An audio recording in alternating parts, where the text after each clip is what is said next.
1월 28일 주일 예배를 이 시간 다 같이 묵도하심으로 경건한 마음으로 주님 앞에 나아가겠습니다.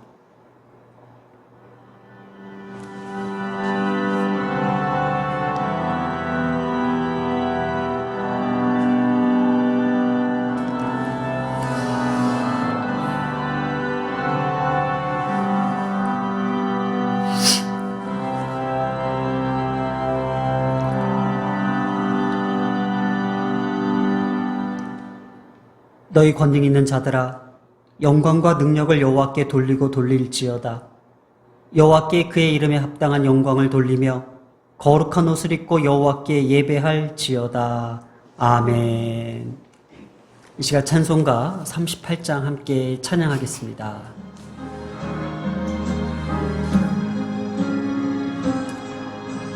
예수 우리 왕이여,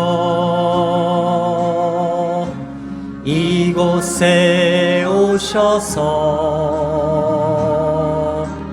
우리가 왕께 드리는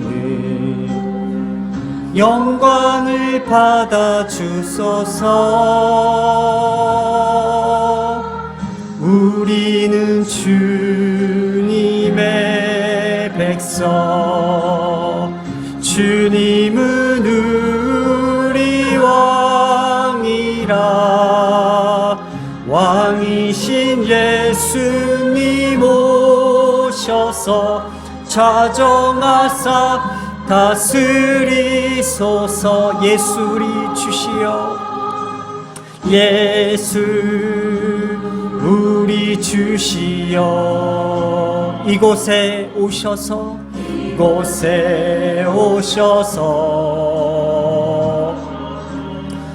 우리가 주께 드리는 찬양을 받아 주소서. 우리는 주님의 종들, 주님은 우리 주시라. 주 대신 예수님 오셔서 이 찬양을 받아 주소서.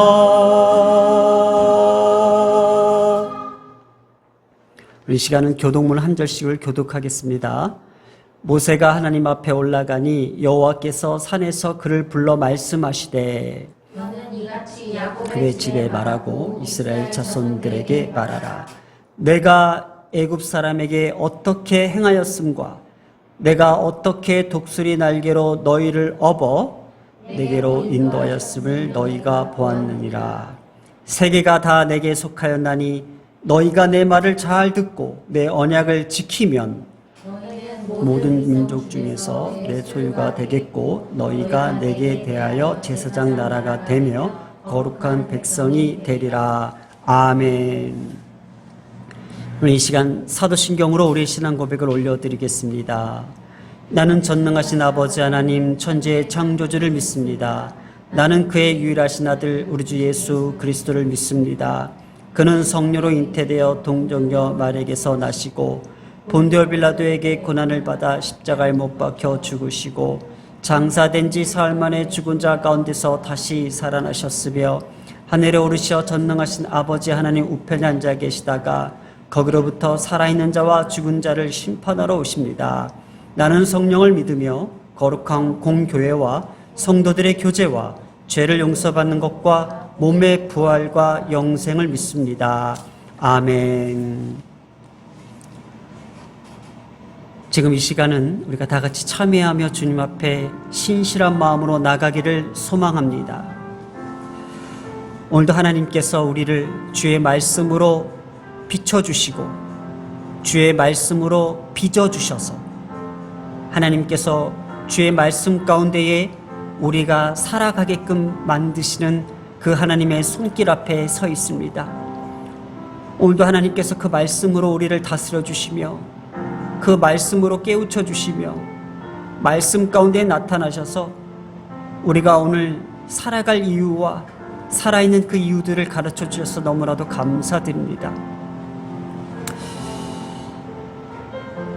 바다로서도 다 씻길 수 없는 우리의 모든 죄악된 인생들을 우리 주 예수 그리스도의 십자가의 그 사랑으로 씻겨주시고 새롭게 하시며 용서로서 다시금 새로운 출발을 하게끔 하신 하나님, 오늘도 이 시간 주님의 자녀됨의 큰 영광이요 축복됨을 이 시간 알게 하시며 이 시간 살아계신 그 하나님 앞에 우리의 모든 죄와 어리석음과 부족함들을 내려놓고 참된 하나님 앞에 우리가 회개하며 나아가기를 소망합니다. 우리가 다 같이 씻김받은 자녀로서 하나님 앞에 신실한 마음으로 회개하며 나아가기를 소망합니다.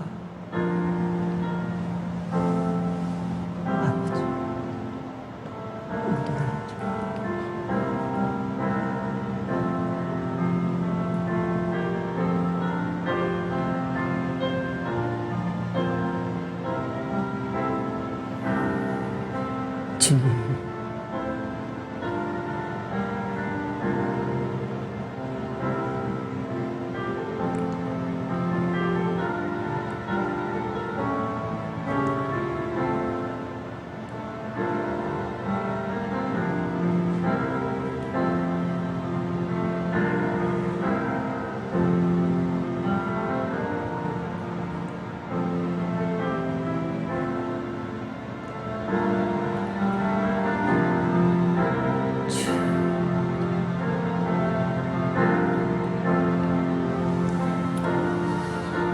사랑과 은혜의 하나님 아버지, 오늘도 주님께서 우리에게 말씀하십니다.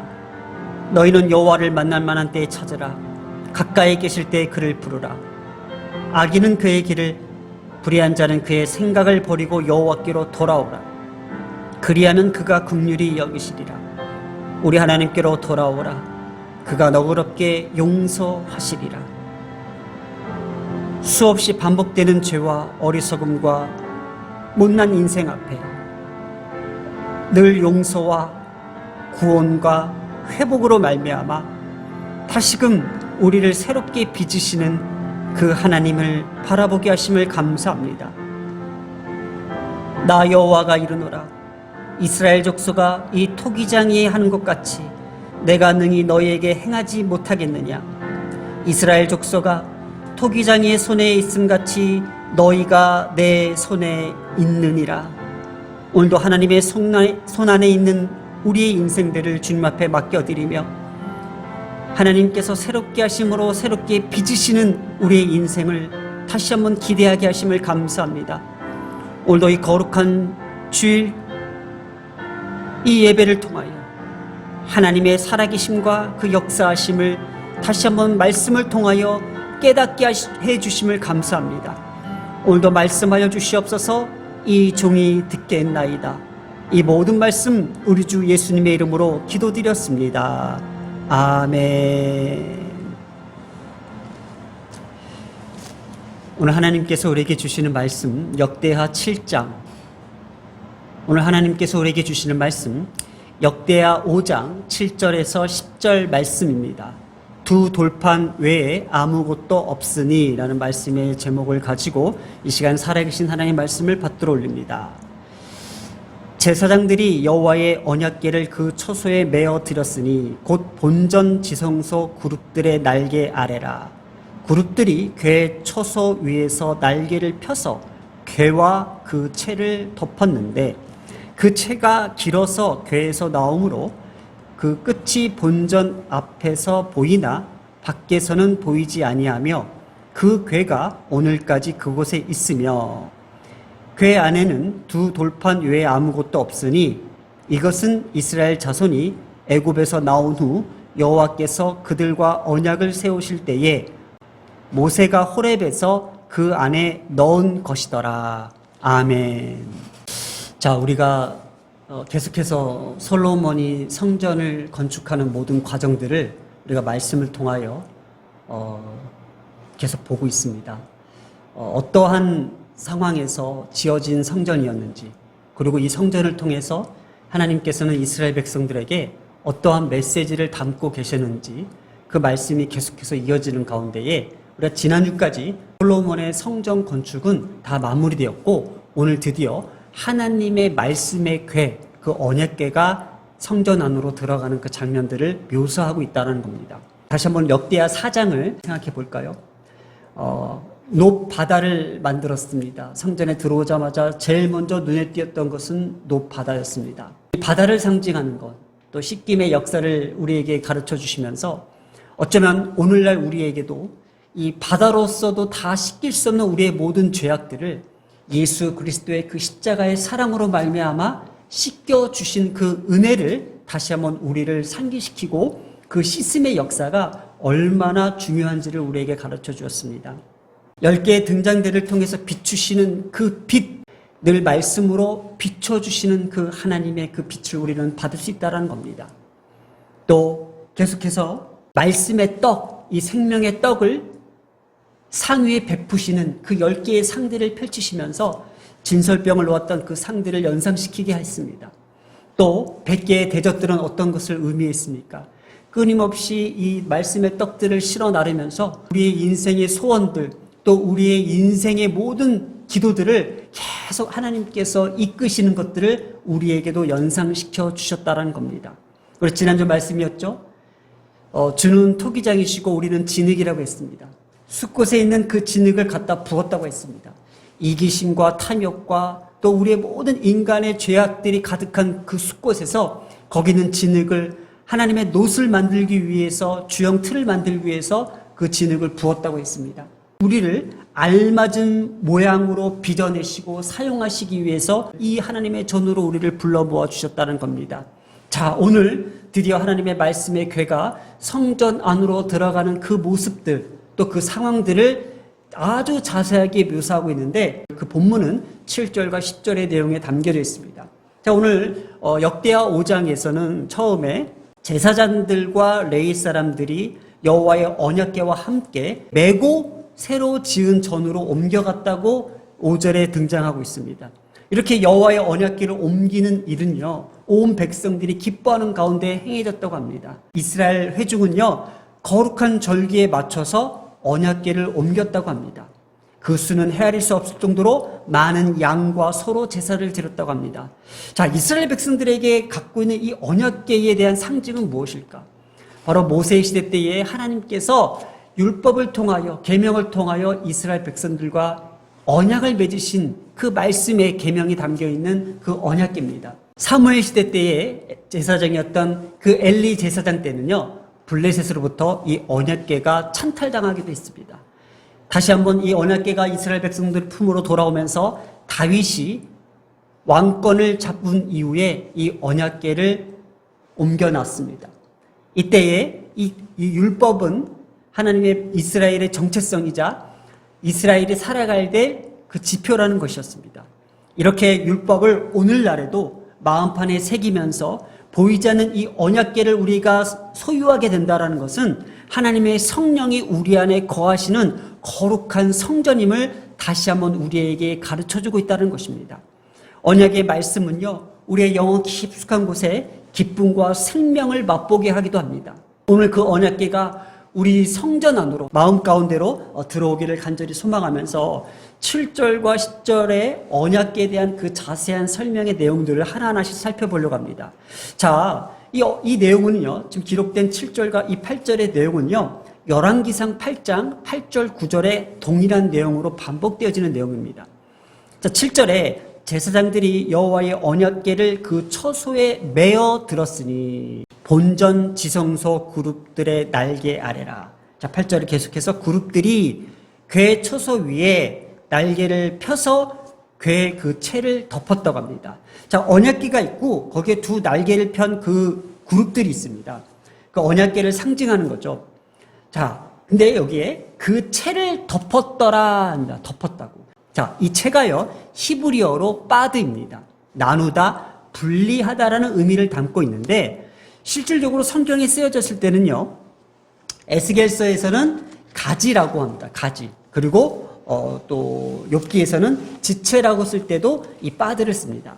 가지는요, 요한복음 15장 5절에 예수님께서 나는 포도나무여 너희는 가지라고 합니다. 이 의미는, 이 가지라는 뜻은 뗄래야 뗄 수 없고 분리될 수 없다라는 겁니다.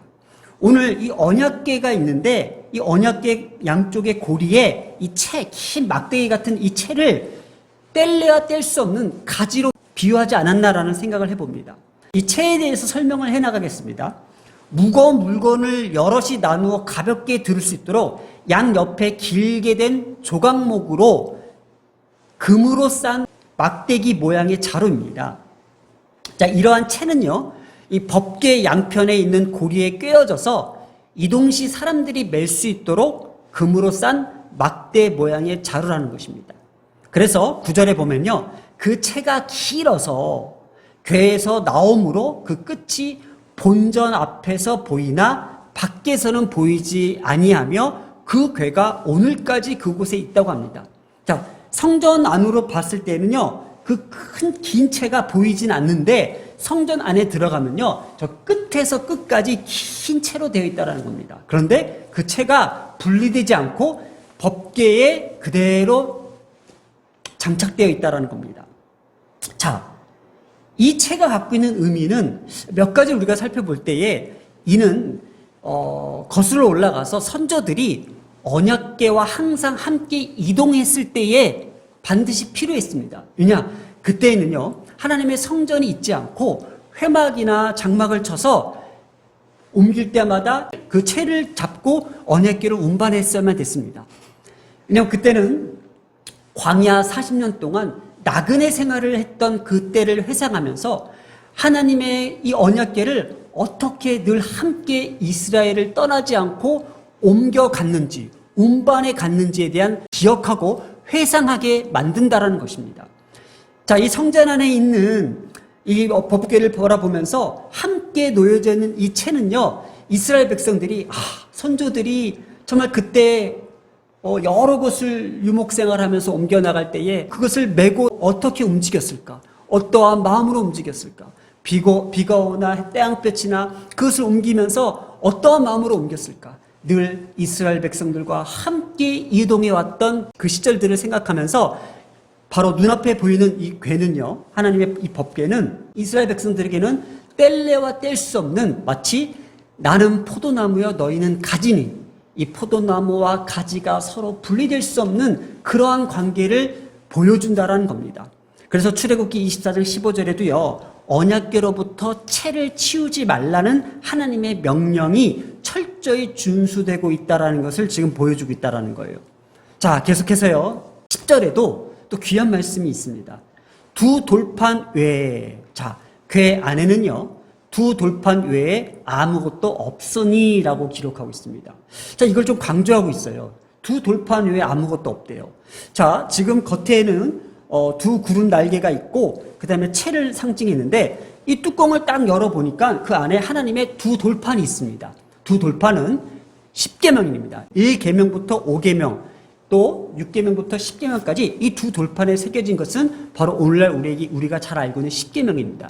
이것은 모세가 시내산에 올라가서 하나님과 만남을 통하여 이스라엘 백성들과 새로운 언약을 체결하기 위해서 주신 언약의 말씀입니다. 자, 그런데 이 이스라엘과 맺으신 이 언약을 상징하는 이 10계명이 새겨진 이 돌판 외에는 다른 것이 없다고 합니다. 그럼 무엇이 있었다라는 거죠? 히브리서 9장 4절에 보면요, 법궤 안에 만나를 담은 금 항아리와 아론의 싹이 난 지팡이가 함께 있었던 걸로 증거하고 있습니다. 자, 하나님의 말씀이었던 이 10계명 두 돌판에 만나를 담았던 항아리와 아론의 지팡이, 싹이 났던 지팡이가 함께 들어져 있습니다. 그러면 이 만나 항아리와 이 아론의 이 지팡이는 이스라엘에게는 어떤 의미를 가져다 줄까요? 이스라엘 백성들이요, 출애굽을 한 그 이후에 먹을 것이 없었을 때에 하나님께서 하늘에서 만나와 메추라기를 내리셨습니다. 40년 동안 만나를 먹고 살았던 거예요. 마치 이스라엘 백성들에게는요, 생명과 같은 떡이었습니다. 그럼 거기에 그것을 상징하는 만나를 담았던 항아리는 바로 이스라엘의 산 역사입니다. 하나님께서 그들을 어떻게 먹이시고 입히셨는지 살리셨는지에 대한 증거물이었습니다. 또 아론의 지팡이는 무엇이었습니까?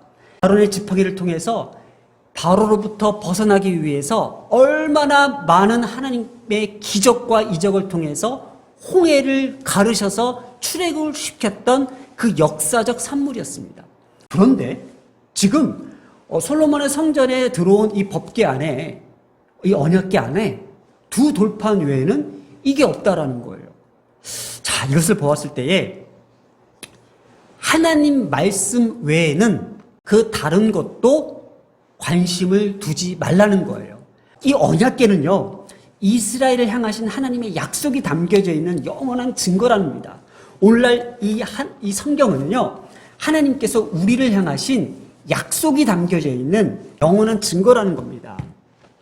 그래서 언약궤를 향해서 출애굽기 19장 5절에 이런 말씀이 있습니다. 세계가 다 내게 속하였다니 너희가 내 말을 잘 듣고, 그러니까 하나님의 계명을 잘 듣고 내 언약을 지키면, 하나님의 이 말씀을 지키면 너희는 모든 민족 중에서 내 소유가 되겠다라는 약속에 체결된 내용입니다. 이렇게 두 돌판의 상징으로 이스라엘에게는요, 하나님 앞에서 언약을 준수할 책임을 깨닫게 하는 표징이라는 거예요. 돌판에 새겨진 하나님의 말씀에 더욱더 중요하게 여기는 것은 분명한 이유가 있습니다. 그러면 이 언제 만나가 담긴 항아리와 이 쌍난 아론의 지팡이가 사라졌을까?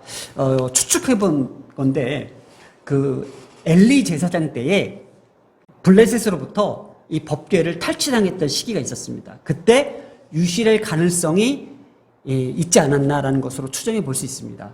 어쩌면 하나님께서 이스라엘 백성들이 그저 예전만 회상하며 연민에 빠지지 않도록 이것을 치우시지 않았나, 오직 하나님의 말씀에 더 집중하게끔 치우시지 않았나라는 하나님의 섭리의 손길로 여겨집니다. 사실은 출애굽 2세였던 여호수아 시대 때에는요, 이 만나의 항아리와 아론의 지팡이가 되게 중요했어요. 왜냐하면 모세 시대 때는요, 부모 세대 때는 홍해를 건너서 그 애굽에서 탈출해서 만나를 통해서 40년 광야를 지내왔던 그 부모 세대들은 하나님의 기적을 눈앞에 다 봤어요. 그러나 그 여호수아 시대 때는요, 가나안 땅에 있던 그 시대 때는 정말 그런 일이 있었다고? 말도 안 돼. 이렇게 여겨질 수 있었기 때문에 그들의 불신을 상쇄시켜주기 위해서 만나의 항아리와 그 아론의 지팡이가 반드시 필요했어요.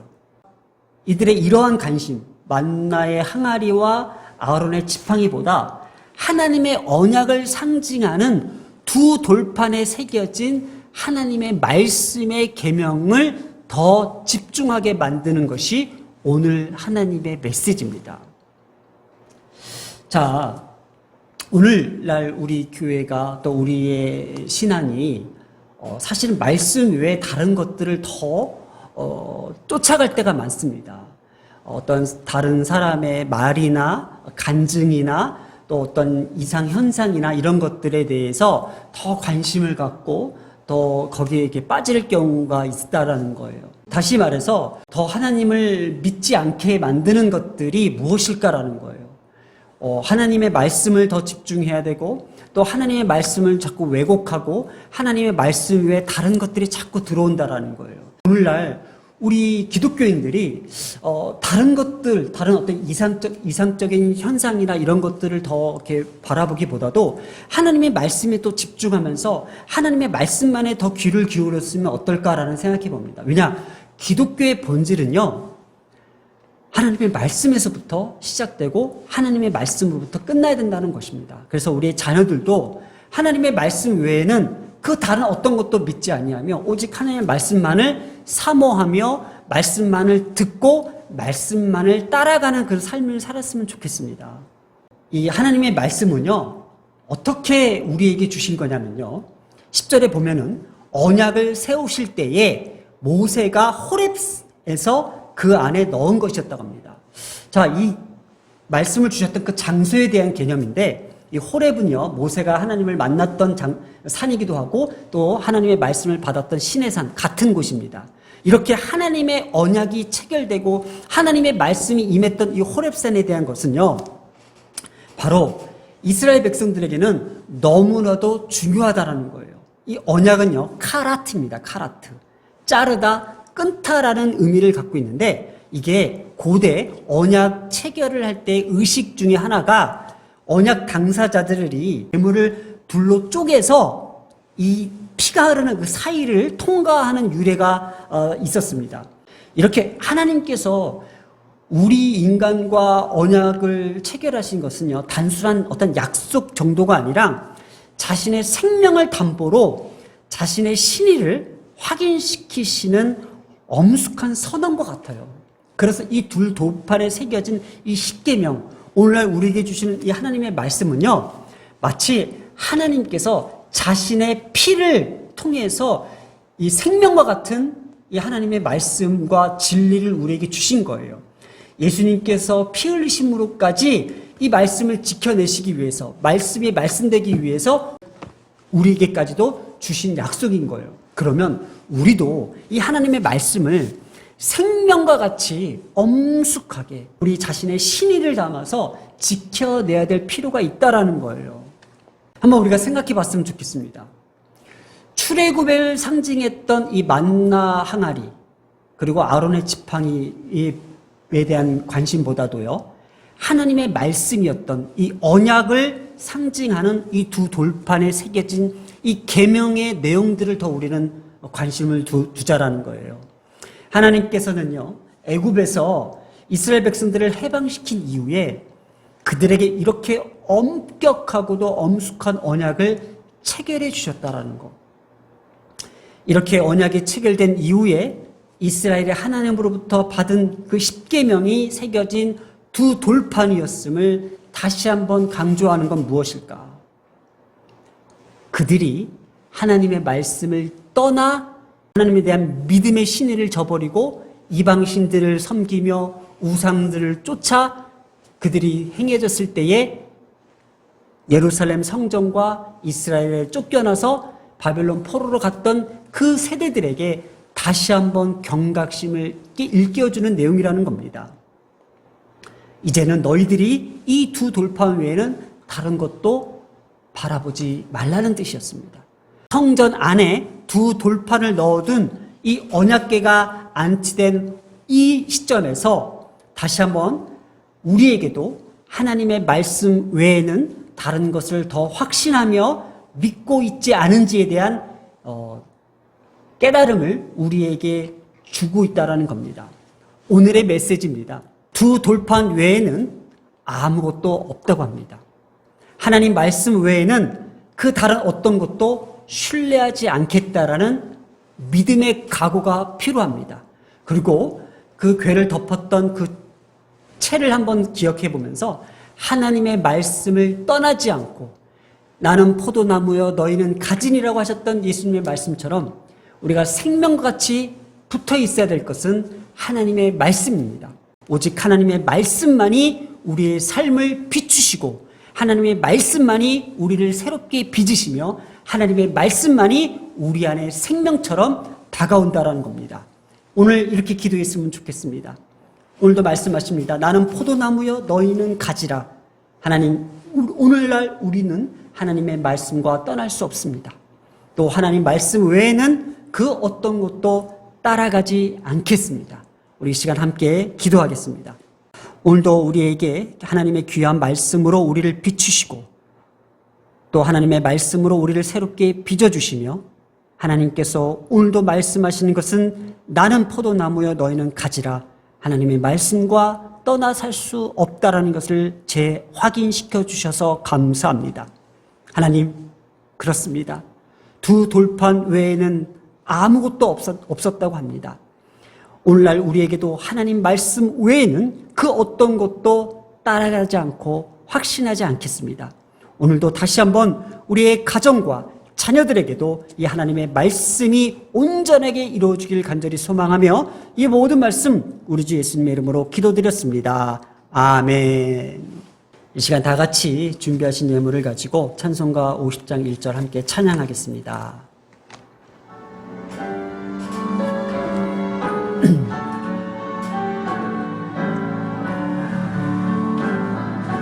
내게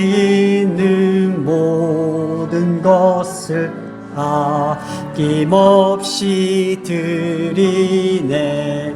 사랑하고 의지하며 주만 따라 살리라. 주께 드리네. 주님, 주께 드리네. 사랑하는 구주 앞에 모두 드리네. 여호와가 너를 항상 인도하여 메마른 곳에서도 내 영혼을 만족하게 하며 내 뼈를 견고하게 하리니 너는 물된 동산 같겠고 물이 끊어지지 아니하는 샘 같을 것이라. 이제는 우리 주 예수 그리스도의 은혜와 하나님의 놀라우신 그 사랑과 성령의 교통하심이 하나님을 사랑하는 자, 곧 그의 뜻대로 부르심을 입은 자들에게 이제로부터 영원토록 함께 있을지어다. 아멘.